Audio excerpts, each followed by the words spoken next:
It was very similar to how it is to what it is now. Our classes were tiny. Ultimately, I mean, the classes, I remember there was a class called Dance in Context, which was this amazing class where we went in and saw pieces in the city and with Susan Lee and Susan Manning and Billy Siegenfeld. And I remember like going to see Donald Byrd and then coming in and talking about, gender and performance of gender. And it was just, and we would dig deep into the historical context and the social context and, what's politically relevant right now and just application of theory. It was learning research methods and postmodern theory and then seeing the work and then going back to a professor's house and having coffee and talking about it. I mean, it was dreamy. It was flat dreamy. Collaborations classes where it would be music, School of Music and us.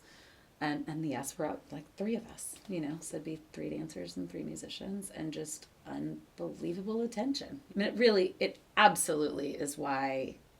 So, like all of that, Peter Carpenter ended up with his own work, and Julie Rhodes with her own work, Marianne, me. I mean, it is a bunch of makers that out of that little tiny group, bunch of people still making and teaching, a bunch of professors and a bunch of makers.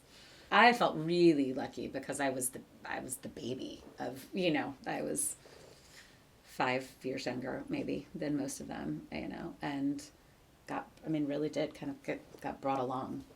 My earliest choreographic work were things that Pete would get the gig for, in Chicago theater and not be able to do and say, there's Annie Arnoult, this new young whippersnapper. Let her, she can do it. I can't do that project, but she can do it. And, I was doing things like working with Ellen Sixu and Perjured City. I mean, just like amazing, just things that like a 22-year-old should not be allowed to do.